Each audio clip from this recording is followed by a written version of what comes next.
Les damos la bienvenida a otro ciclo de capacitaciones del Architecture Student Contest. Hoy vamos a hablar sobre los fundamentos de construcción sostenible con nuestro experto, el ingeniero Miguel Ángel Orejuela, quien es el director de operaciones estratégicas en Circular Lab. Miguel, te damos la bienvenida y pues voy a bajar la pantalla para que tú puedas iniciar a proyectar tu presentación. Claudia, muchísimas gracias. Vale que sí. Permítanme, ya compartimos pantalla.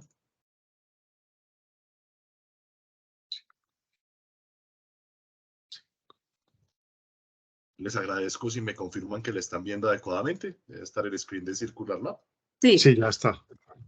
Listo, fabuloso. Bueno, muchísimas gracias a todos quienes se pudieron conectar. Esperemos pues que en el transcurso de la charla se nos vaya conectando más gente. Agradeciéndole como siempre a Sangoban por la invitación. Y pues aquí muy feliz porque considero que esta iniciativa pues es supremamente importante para, no solamente para el país y para el desarrollo profesional de los nuevos profesionales de la arquitectura y la construcción, sino también creo que es una iniciativa con impacto global en hacer mejores ciudades, que es en últimas lo que nos beneficia a todos. Yo les traigo una charla muy breve, pero muy concisa respecto a qué debemos tener en cuenta a la hora de proyectar un proyecto de construcción sostenible. La idea es que en unos 40 minutos podamos darle desarrollo a la charla y posteriormente poder charlar un poco algunas inquietudes que se puedan generar del desarrollo de la misma.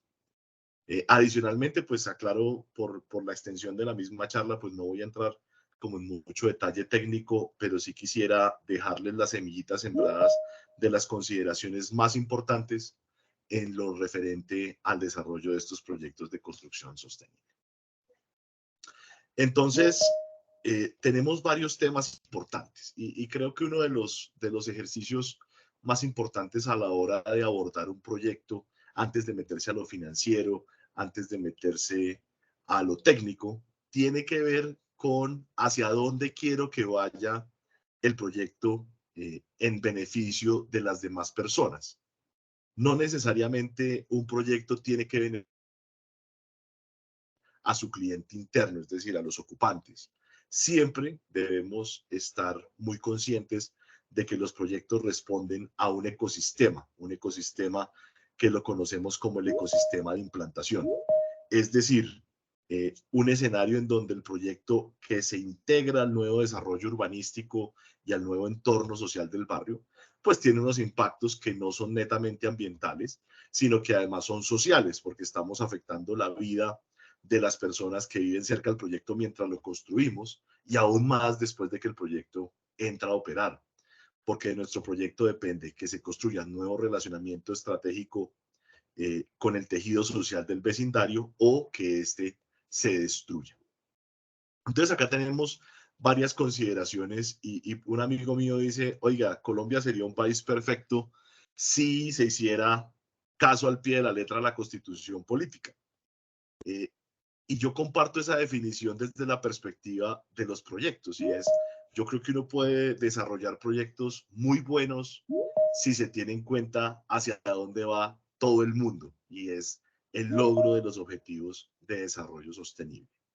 Y creo que algo que es muy importante a presentar y a evidenciar dentro del desarrollo arquitectónico de estos concursos a los que ustedes se van a presentar, pues tiene que ser una estrategia efectiva de sostenibilidad. Y la única forma de presentar una estructura o una estrategia de sostenibilidad, pues es mostrando cómo mi proyecto, desde una pequeña escala de tejido social en el lote donde lo implanto, pues está contribuyendo a un segmento más grande que es el vecindario, a un segmento mucho más grande que es la ciudad y a uno mucho más grande que es el país. Y es importante tener en cuenta que a través de los proyectos de construcción, nosotros promovemos la salud y el bienestar de las personas. Que a través de los proyectos de construcción podemos educar a las personas. Y ustedes estarán preguntando, bueno, ¿cómo es este cuento de la educación a través de un proyecto de la construcción? Pues hombre, cuando le entregamos un edificio altamente sostenible a un nuevo habitante, a un vecino, a una comunidad, pues lo estamos educando a que las cosas se pueden hacer mejor. Le estamos enseñando que hacer un uso responsable de los recursos ambientales, de los recursos naturales y de los recursos económicos y el fomento de la regeneración social en los vecindarios es posible. Entonces, esta es una herramienta muy importante que tenemos y es hacer proyectos diferentes y proyectos que permitan educar al usuario final para que opere mejor esa edificación, pero también al vecindario sobre cómo podemos hacer una construcción colaborativa de mejores entornos desarrollados. Agua limpia y saneamiento, pues que se cae por su propio peso desde el aprovechamiento y el uso integral del recurso hídrico, las energías asequibles y no contaminantes. Aquí hablamos de la eficiencia energética, hablamos de una distribución eh, con transición energética, donde tenemos múltiples fuentes de generación para los edificios. De igual forma, cómo a través de los proyectos podemos generar trabajo decente y crecimiento económico, cómo podemos generar mejor industria, mejor innovación, cómo logramos esas ciudades y comunidades sostenibles a través del consumo responsable y con todos los anteriores en conjunto, cómo fortalecemos la acción por el mejoramiento y la mitigación del cambio climático, así como la preservación de los ecosistemas terrestres. Entonces, si se dan cuenta, ningún proyecto por sí solo puede generar estos 10 ODS que les acabo de mencionar. Es importante que logremos hacer y estructurar alianzas entre públicos, privados, entre contratistas, entre habitantes del barrio, entre ocupantes, entre estructuradores de proyecto, entre autoridades públicas, para lo que yo en mi experiencia considero que el objetivo de desarrollo sostenible, que es fundamental para el éxito de una buena estrategia de sostenibilidad, pues evidentemente es las alianzas para el logro de los objetivos. Y el propósito de mi charla el día de hoy, pues es poder mostrarles un poco cómo arranca este cuento. Y pues lo primero es mostrarles pues que cuando nos enfocamos o cuando empezamos y tomamos la decisión o nos presentan un desafío de hacer un proyecto o un desarrollo de construcción para una ciudad, para una comunidad, pues evidentemente tenemos que partir de ese diseño, en ese diseño pensando en quiénes van a habitar el proyecto, quiénes lo van a operar,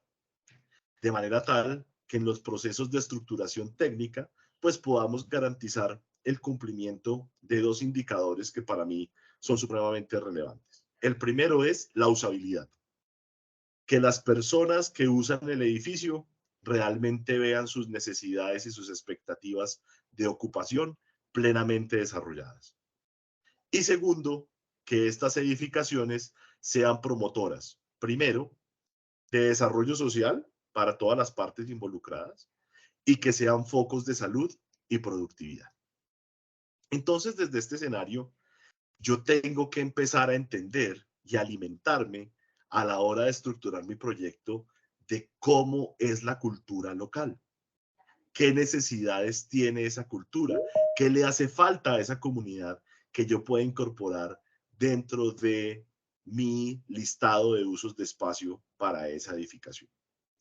Esa es la única forma en la cual yo puedo realmente diseñar un edificio de alta usabilidad y de altos beneficios y que construya valor en esas comunidades. Entonces, si arrancamos por ahí y entendemos que esta es la definición de construcción sostenible, que es habitar, es planear, diseñar, construir, operar y habitar proyectos de construcción que minimicen su impacto negativo en el ambiente y que maximicen su impacto positivo en los usuarios y las comunidades, pues tenemos netamente que pensar en una interacción adecuada de ese edificio con su entorno. De nada nos sirve tener un edificio altamente sostenible si no encaja con la estrategia de ciudad, si no satisface necesidades insatisfechas de esas comunidades. Entonces, a través del uso de los ODS, que es digamos que una hoja de ruta bajo la cual todos los países que son firmantes de los acuerdos de partes o también conocidos como los COP, pues se están metiendo ahí. Entonces vean que tenemos un camino establecido por el cual abocar nuestros proyectos y saber que con lo que hacemos estamos promoviendo pues la creación de valor y el logro de estos objetivos de desarrollo sostenible en las diferentes escalas del contexto de desarrollo territorial de nuestros países y de las regiones en las cuales nos encomienden estructurar y desarrollar estos proyectos. Entonces, uno de los mitos que tenemos que romper es que la sostenibilidad es un poco de vegetación en la cubierta y que la sostenibilidad es tener mucho verde en las edificaciones y que la sostenibilidad es usar bien la energía y que la sostenibilidad es usar bien el agua. No, la sostenibilidad va más allá. La sostenibilidad no puede ser un proceso filosófico del desarrollo de las edificaciones. La sostenibilidad tiene que ser un proceso indexado y cuantificable de cómo yo estoy generando valor en las comunidades y estoy generando bienestar en esas comunidades y en el ambiente a través del conjunto de características que tiene mi proyecto, tanto en diseño como en el proceso de la construcción. Entonces, si miramos un poco el ejercicio que se ha venido haciendo en Colombia en los últimos 15 años que llevamos hablando de sostenibilidad y lo enfocamos al proceso de diseño, pues nos damos cuenta que pues a través de la salud y el bienestar, pues debemos estar pensando en las personas que ocupan el edificio. Debemos estar haciendo un análisis del confort térmico, del confort lumínico, de la calidad del aire, del control del ruido y la acústica, del diseño activo, es decir, de la generación de espacios para que la gente pueda hacer pausas activas, pueda tener algunos espacios de zonas verdes en las cubiertas, zonas verdes en el predio, que les permitan interactuar con otros escenarios fuera del trabajo. Es importante entender que las personas gastan más tiempo en las edificaciones en donde desarrollan su trabajo que en sus propios hogares. Es por esa razón que debemos ser tan cuidadosos en el desarrollo de todos estos espacios, porque de esto no solamente depende la calidad del confort de esas personas en la edificación, sino que nuestras edificaciones tienen unos impactos importantes en su salud y en su productividad. Si miramos el indicador de agua limpia y saneamiento, pues evidentemente vamos a estar hablando pues de el cumplimiento de las diferentes resoluciones que existan en los países de origen con respecto al uso racional del agua y a la reducción de la demanda de agua potable en las edificaciones. Lo mismo pasa con la eficiencia energética y con la energía renovable. Y es mirar no solamente cómo puedo diversificar la fuente de energía para satisfacer una demanda energética de unos ocupantes, sino cómo a través de lo que yo dejo en el edificio puedo reducir por defecto la demanda de energía. Y este tema es bien importante y lo vamos a hablar más adelante, pero es que es importantísimo que dentro del conjunto de elementos de la edificación, pues le demos prelación a aquellas componentes del edificio que reducen la demanda de energía y no a aquellas que reducen el consumo de energía en la edificación. Son dos conceptos muy parecidos, pero son bien diferentes desde la perspectiva de la definición. Cuando yo hablo de reducir la demanda, es que las personas que ocupan la edificación requieren menos energía independientemente de las actividades que realizan, gracias a las prestaciones que el uso adecuado de unas estrategias que se conocen como estrategias pasivas, de las cuales ya vamos a hablar, pues me permiten garantizar menos necesidades de confort térmico, de confort lumínico, de ventilación artificial. Mientras que aquellas que reducen el consumo de energía tienen que ver con cómo la satisfacción de las necesidades del usuario, el uso de un computador, el uso de un sistema de iluminación, pues se reduce a través del uso de la tecnología eficiente que se conocen como las estrategias activas. Entonces es importante diferenciar el concepto de eficiencia energética en una parte que es la ración y en otra parte que es la razón. Y por eso es que nosotros hablamos de uso racional de la energía. Por un lado tenemos la porción, es decir, qué demanda energética tiene el edificio y cómo la podemos reducir. Y la razón es cómo a través de la tecnología, de sistemas de iluminación eficientes, de motores eficientes, de un montón de elementos activos que son de alta eficiencia, reducimos el consumo de energía al interior de la edificación. Y la energía renovable, pues no es una fuente de eficiencia energética, simplemente estamos variando la fuente energética del edificio, pero el edificio va a consumir lo que tenga que consumir. Entonces es importante que tengamos en cuenta que este ODS se maneja con la eficiencia y con la diversificación de las fuentes de energía. Cuando miramos la industria, la innovación, la infraestructura, pues tenemos indicadores de manejo predial. El buen o mal manejo que le demos a los predios a la hora de desarrollar nuestros paisajes, de garantizar unas buenas zonas verdes para garantizar la preservación del balance hídrico, es decir, que las aguas lluvias se puedan infiltrar y recomponer los acuíferos, las estructuras acuíferas de la ciudad, pues es importante. Y esto nos lleva también a hablar de la implementación de estrategias de ablandamiento en los predios, es decir, no irnos solamente con zonas duras como asfaltos, como recubrimientos rígidos, sino también empezar a hablar de zonas blandas, de tener pavimentos permeables, de poder garantizar, por ejemplo, un mayor balance de zonas verdes, tanto en tierra firme como en placa, así como el uso de las cubiertas verdes, que en últimas nos permite mitigar también el efecto negativo térmico que tienen pues todas esas zonas duras en el desarrollo urbanístico y que se conoce como el efecto de isla de calor. Si lo vemos desde la perspectiva de las ciudades sostenibles, pues tenemos que arrancar por lo básico, entender con quién convive el edificio y cómo se conecta el edificio con esa comunidad. Entonces, entender qué le hace falta a la comunidad en materia de servicios básicos, restaurantes, bancos, supermercados, etcétera, pues nos permite incluirlo dentro del desarrollo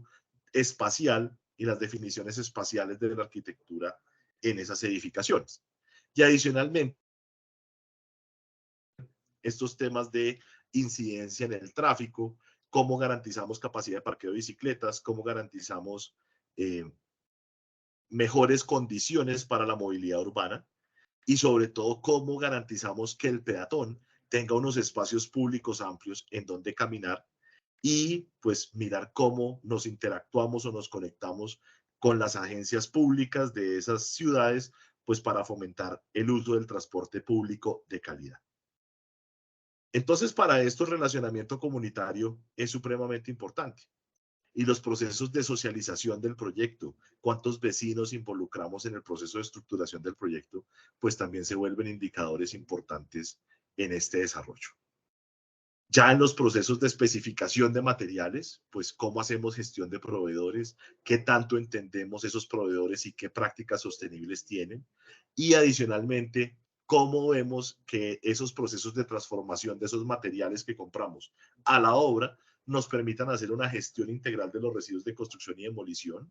un mapeo adecuado de la cadena de valor de los y el aprovechamiento de los RCDs y qué otras prestaciones le puede brindar el edificio a la comunidad.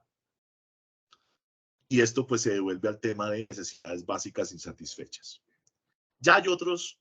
ODS que son ya más del común denominador y es la cuantificación de la huella de carbono, las declaraciones ambientales de productos de los materiales, la protección y restauración de hábitats, la preservación del suelo, etc. Pero nada de eso se logra si no hacemos alianzas para el desarrollo.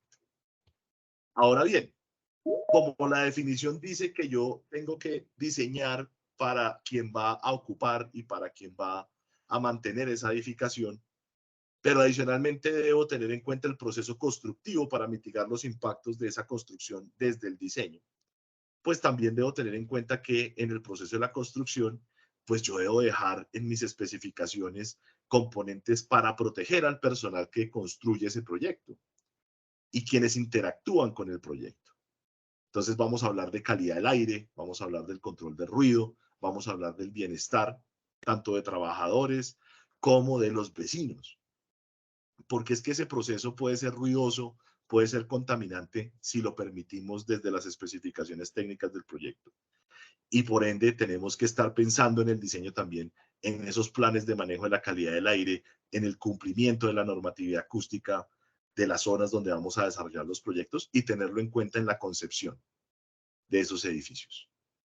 El manejo y control de vertimientos, la eficiencia energética de la obra, visto desde el uso de fuentes de energías alternativas también para el proceso de la construcción, así como el uso de mejores tecnologías y tecnologías más limpias para desarrollar el ejercicio constructivo. Entonces, como ven, tenemos ya un mapa de ruta en el cual casi todos los países del mundo se pusieron de acuerdo. Mal haríamos desarrollando nosotros proyectos que estén por fuera del logro de estos objetivos. Entonces, el mapa de ruta está trazado. Nos toca en nosotros identificar en la región donde vamos a implantar ese proyecto qué podemos desarrollar de estos objetivos. Y es por esa razón que el planteamiento de la estrategia de sostenibilidad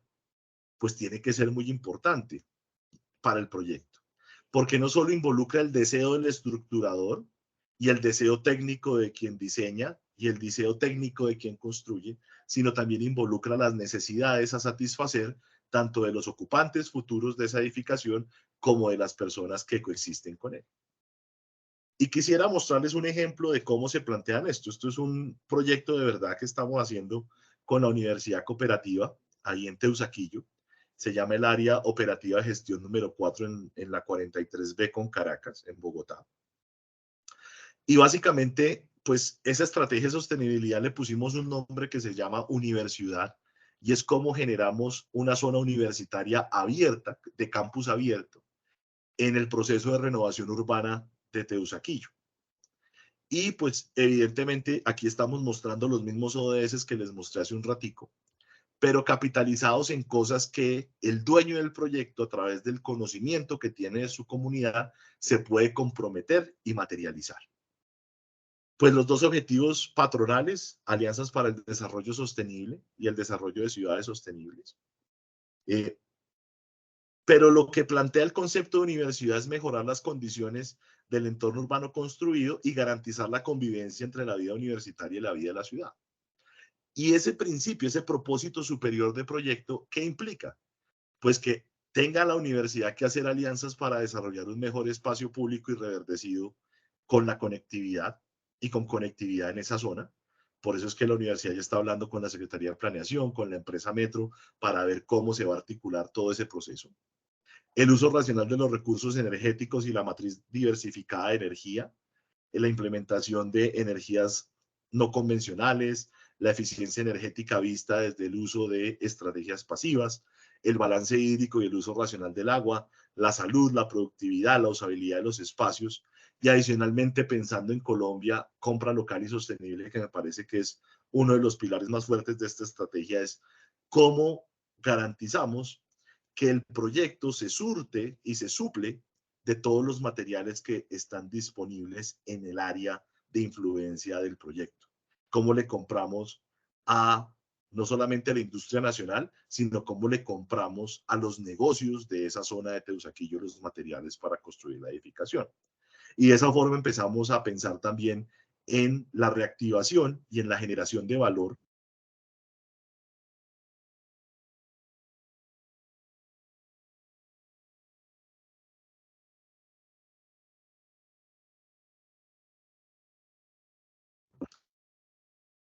de urbanismo y construcción sostenible para Bogotá, en donde se va a hacer un énfasis en el reverdecimiento urbano, en la gestión de materiales sostenibles, en generar mecanismos de reporte de los indicadores de sostenibilidad del proyecto para que la ciudad pueda construir sus reportes y presentárselos al gobierno nacional. Si vemos la diversificación energética, pues vemos un análisis que no solamente tiene que ver con el uso de las fuentes no convencionales de energía como la energía solar, sino también vemos el aprovechamiento de la luz natural, el análisis de temperatura, los factores de luz día dentro del edificio, que lo que garantizan es que estamos garantizando confort visual, acústico y térmico, sin consumir energía, tanta energía de la red, y aquella energía que tengamos que consumir de la red pues se reduzca a través del uso pues de las fuentes no convencionales de energía para suplir esa demanda. Hemos hecho un análisis con la ciudad de entender las disponibilidades tecnológicas para el uso racional del agua y sobre eso pues hemos definido unas estrategias para el proyecto en materia de recirculación de aguas lluvias, en materia de uso de aparatos eficientes, del reuso de aguas grises, etc. Y desde la salud y la productividad, pues estamos viendo la inducción de luz natural para reducir la demanda de iluminación artificial, los procesos de ventilación natural y calidad del aire, el control del ruido, la acústica, el confort térmico, etc. Y desarrollando todo un modelo de entendimiento de la cadena de valor de los proveedores de los materiales de construcción locales en Teusaquillo para ver cómo logramos al menos comprar alrededor del 40% del presupuesto total del proyecto de materiales de forma local en el vecindario. Entonces, estas estrategias, ¿de dónde nacen? Pues nacen de ejercicios de entender a la comunidad, qué necesita, qué hace falta ya, y a eso le conocemos como el proceso integrativo. Entonces les quiero compartir un video de un proyecto que a mí me gusta mucho, que es de una firma en Antioquia que se llama CIMA, de Mauricio Sánchez, que habla muy bien de estos procesos, sobre todo en un mercado que es el mercado de la vivienda de interés social, en donde siempre se ha dicho que la vivienda de interés social no puede ser sostenible porque es muy costosa. Entonces, Mauricio, a través de la gestión del ODS 17, de las Alianzas para el Desarrollo Sostenible, no solamente generó un proyecto viable para las personas, sino con un modelo financiero bien interesante. Entonces, quiero compartirles este video para que lo vean.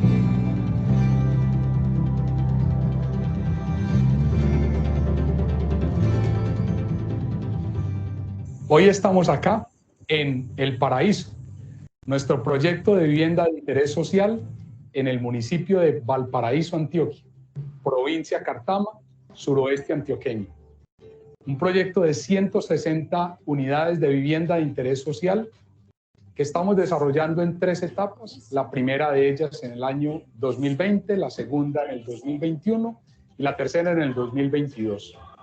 Un proyecto donde estamos buscando un hábitat integral y una apuesta por la vivienda digna y la sostenibilidad para las familias de municipios del departamento de Antioquia y en general de Colombia, y especialmente municipios de menos de 10.000 habitantes, como hay más de 800 en el territorio nacional, y donde estamos tratando de ratificar que se puede construir vivienda social con dignidad, con equilibrio, con aproximación y con apoyo. El modelo CIMA es un modelo dúplex, donde en primer lugar hacemos un acompañamiento financiero y social a las familias, para que desde el principio, desde su punto base, lo acompañamos en la creación del ahorro, luego lo acompañamos en la aproximación a todo el sistema de subsidios del gobierno nacional y luego lo acompañamos para que puedan acceder de manera formal al crédito hipotecario con las distintas entidades del gobierno nacional o entidades privadas. De esa manera, logramos que las familias configuren el cierre financiero que les permita luego ser propietarias del proyecto que estamos construyendo para ellos. No es un acompañamiento de solo intención, es un acompañamiento de acción, de realidad, de efectividad, que hacemos que hoy el 85% de nuestros propietarios de la vivienda sean personas urbanas o rurales, formales o independientes, que tienen por ingreso un salario mínimo legal mensual vigente, 897.000 pesos de hoy, y que a través del acompañamiento que hacemos para ellos, logramos que finalmente paguen una cuota de crédito hipotecario de su vivienda igual o inferior a lo que venían pagando por el arrendamiento, y los convertimos en propietarios de unas viviendas bastante dignas, de 55 metros cuadrados área total construida, 3 habitaciones o 2, si la familia así lo prefiere, con unas características de bienestar interior y bienestar exterior maravillosas, con mucha iluminación y sobre todo una vivienda construida con ética, con mucha seguridad, con mucha rigurosidad en cada uno de nuestros procesos constructivos, para que las familias tengan derecho a disfrutar de una vivienda digna, segura y sobre todo que les dé un gran bienestar. Aquí, en el proyecto El Paraíso, uno de los grandes retos fue generar un proyecto que a nivel urbano fuera incluyente, sin barreras arquitectónicas, es decir, no existen escalas en el proyecto. La gente puede circular desde los niños hasta los señores mayores, adultos, tranquilamente sin ningún tropiezo. Se hace una inclusión de la comunidad del entorno. No solamente es un espacio público para los moradores y compradores en el proyecto. Es incluyente en el sentido de que la gente que pasa, que los moradores y habitantes del entorno inmediato tengan posibilidad de disfrutar el proyecto. No queremos construir de una manera convencional. Queremos construir con valores, con diferencia. Y ahí elegimos la certificación Casa Colombia del Consejo Colombiano de Construcción Sostenible como nuestra brújula a seguir, como el modelo que queríamos adquirir, no como una certificación, un fin en sí mismo, sino como un modelo de actuación empresarial que nos gobernara en la forma en que nosotros queríamos hacer las cosas. Una certificación integral que no se quedara solo en el ahorro de energía y en la eficiencia de agua y de energía, sino una certificación que también tuviera que ver con la responsabilidad social que ejercemos con nuestros trabajadores, con nuestros proveedores, con la comunidad. Es decir, una certificación que tiene 7 elementos integrales en lo social, en lo técnico, para llegar a que después de un año de trabajo, el proyecto El Paraíso ha sido catalogado por el Consejo Colombiano de Construcción Sostenible como el primer proyecto de vivienda en Colombia en alcanzar la certificación 5 estrellas, Casa Colombia, en el nivel excepcional que hoy no tiene ningún otro proyecto en el país. Y esto nos hace sentir tremendamente orgullosos como equipo humano, como empresa, y sobre todo nos da la tranquilidad de saber que estamos entregando una obra con valores a nuestros clientes. Es un honor no solo acompañar a las personas en cumplir su gran sueño de tener una vivienda digna, sino también demostrar por medio de mi proceso como persona que también quiero cumplir mi sueño de tener vivienda propia, que sí es posible, que desde una educación financiera, desde un acompañamiento y también desde un asesoramiento responsable y transparente, podemos cumplir el sueño de tener una vivienda digna y responsable para todos. Eso realmente es lo que diferencia a nuestro proyecto, que demostramos que el camino sí es posible, no solo en un acompañamiento de cuál es el camino que deben de recorrer, el proceso que deben de hacer, sino hasta entregarles las llaves de su propia casa y decirles si es posible cumplir tu sueño de tener una vivienda propia. De esta manera logramos, a partir de la innovación, convertirnos en una empresa cada vez más competitiva, aumentar la confianza en el sector, el crecimiento de la construcción sostenible y finalmente lograr la perdurabilidad de nuestro proyecto, de nuestra empresa y de los beneficios en toda la cadena de la construcción.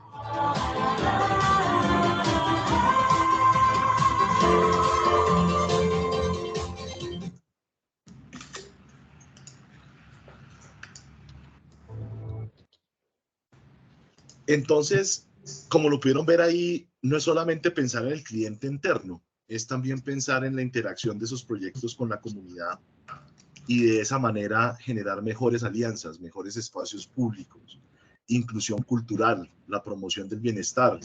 más vehículos verdes, más bicicletas. Lo que tienen acá, por ejemplo, es lo que hicimos en el proyecto Dan Legacy, en donde el proyecto cedió parte de su predio para generar un teatrino al aire libre, unos espacios públicos más amplios, alrededor de 2.000 metros cuadrados adicionales de espacio público para las personas,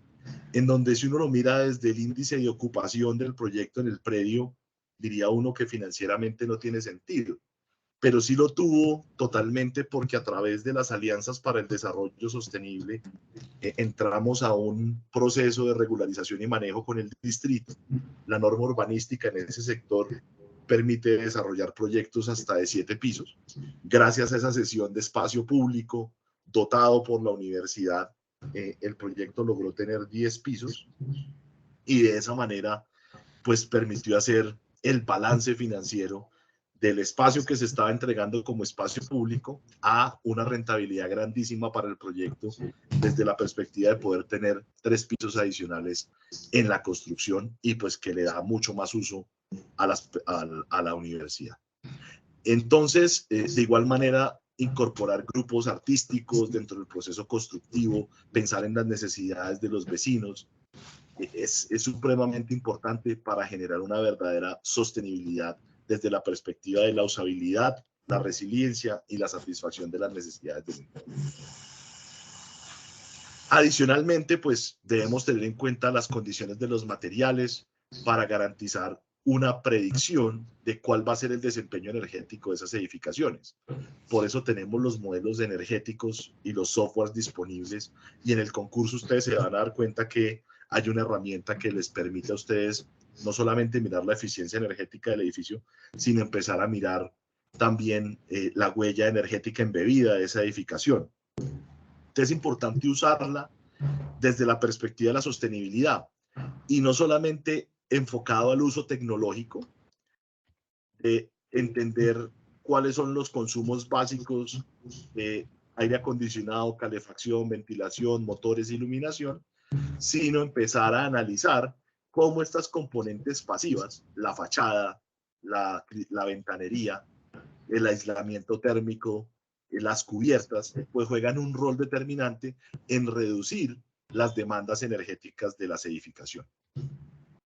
Entonces, entender estas estrategias pasivas, entender la bioclimática, entender la materialidad, entender cómo los materiales en el concurso juegan un papel relevante en el desarrollo del sistema constructivo, pues no es solamente mostrar el producto instalado y que se vea bonito, sino es poder documentar cómo las propiedades de resistividad térmica, de transmisibilidad, de control solar de los vidrios, de los aislamientos, pues permiten en realidad reducir la demanda energética de las edificaciones. Todo combinado con los efectos bioclimáticos de las corrientes de viento y entendiendo la materialidad de los cristales, pues en últimas nos permite mitigar los efectos negativos del resplandor lumínico y del sobrecalentamiento en las edificaciones. Entonces, si se dan cuenta, tenemos todo un portafolio de herramientas pasivas que reducen la demanda de energía en las edificaciones. Tenemos los cortasoles que vienen en diferentes opciones y se ven muy bonitos en las edificaciones y se pueden diseñar también, se pueden hacer a discreción del proyecto. Las fachadas ventiladas, las fachadas permeables, que tienen, digamos que unas ventajas supremamente grandes en materia de confort, garantizar los niveles de humedad relativa adecuados al interior de las edificaciones,